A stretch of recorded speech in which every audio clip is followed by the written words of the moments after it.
ഇവിടെ വേറെ ആരുമില്ലേ? അച്ഛമ്മയുണ്ട്, പിന്നെ ഞാനും. ഓ, ഇവിടെ ഒറ്റയ്ക്കാണല്ലേ? അല്ല, ഞങ്ങൾ രണ്ടുപേരുണ്ട്. കിട്ടിയില്ലേ? ഈ വരകണം അങ്ങോട്ട് മാറ്.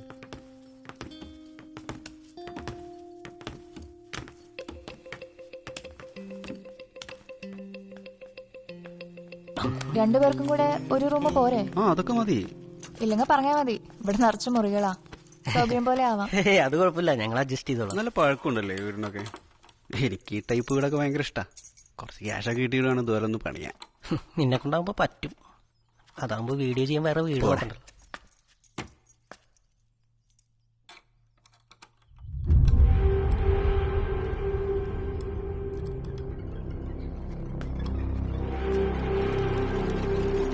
അയ്യോ, തുറക്കരുത്. അതാരും തുറക്കാറില്ല. ഇതിനകത്ത് വല്ല പ്രേതമുണ്ടോ? ആ, ഉണ്ട്. അങ്ങനെയൊക്കെ കേട്ടിട്ടുള്ളത്. പണ്ടൊരു പെൺകുട്ടി ഇതിനകത്തിട്ട് കൊന്നിട്ടുണ്ട്. ബലി കൊടുത്താന്നൊക്കെ പറയുന്നത്. ഓ, അന്നടച്ചിട്ടാണോ? വിവരക്കേട് പറയില്ലടോ. അതൊന്നും അറിയില്ല. തുറക്കരുതെന്ന് പറഞ്ഞിട്ടുണ്ട്, തുറക്കാറില്ല. ഒരു വിശ്വാസമല്ല. അങ്ങനെ. അല്ല, നിങ്ങൾ ശരിക്കും എന്താ പരിപാടി? ഞങ്ങൾക്കൊരു യൂട്യൂബ് ചാനലുണ്ട്. അതിനകത്ത് ഇൻട്രസ്റ്റിംഗ് ആയിട്ടുള്ള ചില സ്റ്റോറികൾ ചെയ്യുന്നുണ്ട്. 10 ഏക്കറും ബംഗ്ലാവും ഉള്ള പോലെ പറഞ്ഞു. നാട്ടിലൂടെ പട്ടിക്കും പൂച്ചയ്ക്കും വരെ യൂട്യൂബ് ചാനലുണ്ട്.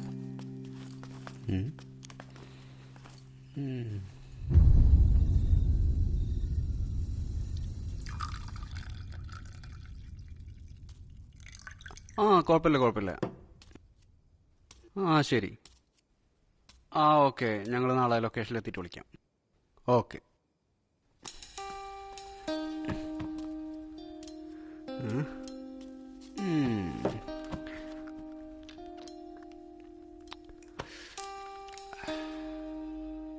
കുട്ടി കൊള്ളാല്ലേ മിസ്റ്റർ പ്രകാശ്? അതെ, എന്റെ സങ്കല്പത്തിലെ എല്ലാ ഗുണങ്ങളും ഉള്ള അതേ പെൺകുട്ടി. ഞാൻ വന്നു കയറിയപ്പോഴും പറഞ്ഞില്ലേ? ഒന്ന് പോടെ അവൻ്റെ സങ്കല്പം. അന്ന് പാലക്കാട് പ്രോഗ്രാമിന് പോയപ്പോൾ അവിടെ കണ്ട പെൺകുട്ടി നിന്റെ സങ്കല്പമായിരുന്നല്ലോ. അവൻ്റെ ഒരു ആരന്തമ്പരാൻ്റെ മൂട്ടി. സകല പെൺകുട്ടികൾ അവൻ്റെ സങ്കല്പം. ഇതാണ് മോനെ റിയൽ സങ്കല്പം. നീ വല്ലാതെ റിയലിസ്റ്റിക് ആവണ്ട. ഞാൻ ഡീൽ ചെയ്തോളാം. എനിക്കിഷ്ടമായി. നമ്മളൊന്ന് നോക്കിയാ പ്രശ്നം, വല്ലതും പറഞ്ഞാ പ്രശ്നം.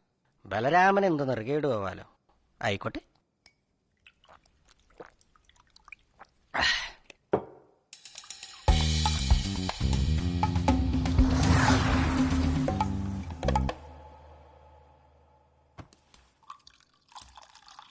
ചിലവരുടെ നോട്ടം നമുക്കൊരു സ്പാർക്ക് കിട്ടും. ആ കുട്ടി നോക്കിയപ്പോൾ എനിക്ക് അങ്ങനെ ഒരു സ്പാർക്ക് കിട്ടി. അതെനിക്കും ഫീൽ ചെയ്തു. നിന്നെ നോക്കിയപ്പോഴേ അവൾക്കൊരു പുച്ഛഭാവമായിരുന്നു. അവളാ മുറി തുറക്കരുതെന്ന് പറഞ്ഞപ്പോ നീ ഞെട്ടാൻ ഞാൻ. മോനെ പ്രകാശ, കണ്ട കാലത്തിന്റെ ഇടയ്ക്ക് ഞാൻ കയറിയിട്ടുള്ള പ്രേതബാധയുള്ള വീടുകളുടെ കഥ കേട്ട നീ മുള്ളു. സെമിത്തേരിയിൽ ഒറ്റയ്ക്ക് ഒരു രാത്രി മുഴുവൻ കിടന്നുറങ്ങിയിട്ടുണ്ട് ഞാൻ. ആ എന്നെയാണ്. ആ കുട്ടി തുറക്കണ്ട പറഞ്ഞു, ഞാൻ തുറന്നില്ല. അവരുടെ വിശ്വാസമല്ലേ, നമ്മളെന്തിനാണ് വെറുതെ അതിൽ കയറി ഇടപെടുന്നത് വിചാരിച്ചിട്ടാണ്. അല്ലാണ്ട് എനിക്ക് പേടിയൊന്നുമില്ല. വിശ്വാസത്തിന്റെ കാര്യമൊന്നും എനിക്കറിയില്ല. അതിൻ്റെ അകത്ത് എന്തോ ഉണ്ടെന്ന് പറഞ്ഞപ്പോ നിന്റെ കിളി പോയത് ഞാൻ ശ്രദ്ധിച്ചു. ഓ പിന്നെ പോടാ, എനിക്ക് അതിലൊരു വിശ്വാസമില്ല. അവിടെ ഒരു കോപ്പുമില്ല. ചിലപ്പോ നിന്റെ വീഡിയോകൾ കണ്ടു കാണൂടാ, അവള് നിന്നെ ആക്കിയതാവും. ഏയ്, അങ്ങനെയാണെങ്കിൽ ഒന്ന് കയറണല്ലോ. കാരണം എന്നാ എത്ര വലിയ പൂട്ടും നിനക്ക് വേണ്ടി പ്രകാശം തുറക്കും. അവളെ നീ എടുത്തോ, കൊണ്ടുപോയി വളർത്ത. എൻജോയ്. എന്റെ വീഡിയോ ഞാൻ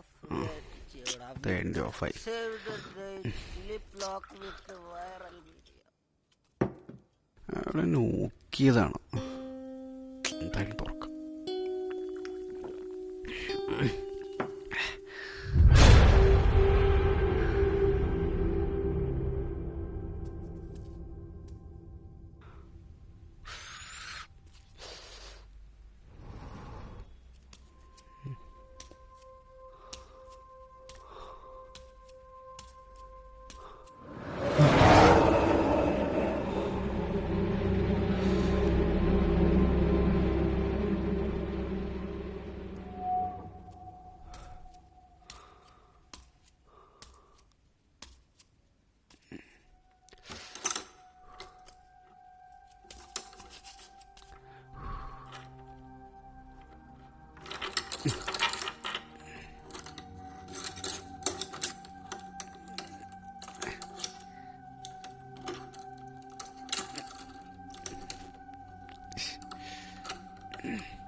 വാതിൽ തുറക്കടാ.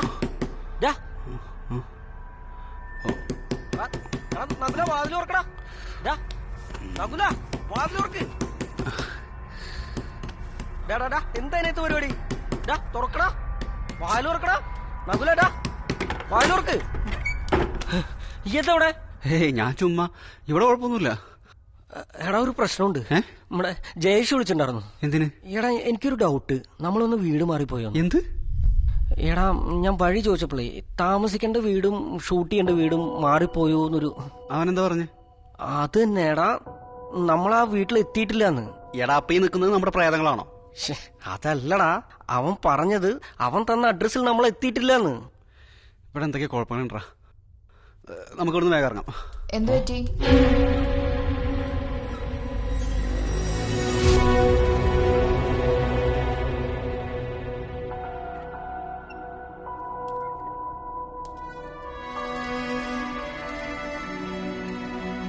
നീ എങ്ങനെ അകത്ത് കയറി?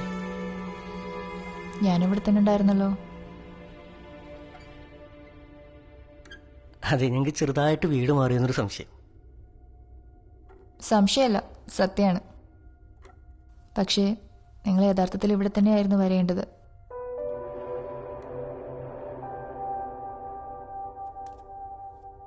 ഇറങ്ങ്. ഇതെന്തോ ഉടായിപ്പാണ്. നീ ആ ഡെന്നി സാറിനെ ഒന്ന് വിളിച്ചേ. എനിക്ക് മനസ്സിലാവും, നിങ്ങൾ ഇത്രയും കാലത്തെ യുക്തിയെയും ബുദ്ധിയെയും എല്ലാം വെല്ലുവിളിക്കുന്നതായിരിക്കും ഇപ്പം നിങ്ങൾ കണ്ടുകൊണ്ടിരിക്കുന്നത്. പക്ഷെ വിശ്വസിച്ചേ മതിയാകൂ, 15 വർഷങ്ങൾക്ക് മുൻപ് ഈ വീടിനകത്ത് മരിച്ചു വീണ ഒരാളോടാണ് നിങ്ങളിപ്പോൾ സംസാരിച്ചു കൊണ്ടിരിക്കുന്നത്. പിന്നെ അതൊന്നും പോസിബിൾ അല്ല. ഞാൻ വിശ്വസിക്കില്ല. ഇത് അയാളും നീയും തമ്മിലുള്ള എന്തോ പ്ലാനാണ്. നകുലിന് വിശ്വാസമാവാൻ ഞാൻ എന്താ ചെയ്യേണ്ടത്? നീ കണ്ട സ്വപ്നത്തിലെ കഥ പറഞ്ഞു തന്നാ മതിയോ? ഞാൻ കണ്ട സ്വപ്നം നിനക്ക് പ്രകാശിന് കാര്യം മനസ്സിലായെന്ന് തോന്നുന്നു. നിങ്ങൾ ഇങ്ങോട്ട് പറഞ്ഞു വിടുന്നതിന് മുമ്പ് ഡെന്നിസ് പറയാത്ത ഒരുപാട് കഥകളുണ്ട്. അതിലൊന്നാണ് ആ സ്വപ്നവും. അവിടെ ആ ചെകുത്താൻ തലയർത്ത് കൊന്നത് എൻ്റെ അനിയത്തിയെ.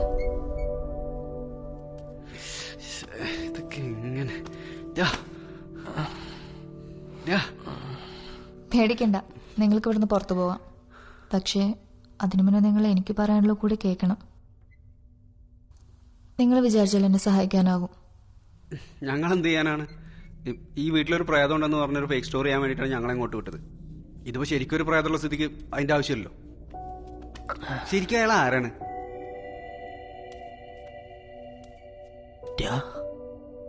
ഇവള് ശരിക്കും പ്രേതാണോ? എന്നിട്ടാണോ നീ ഇവളോട് വിശേഷം പറഞ്ഞേക്കണ്? ഓടി രക്ഷപ്പെടാൻ നോക്കണ പുല്ലേ.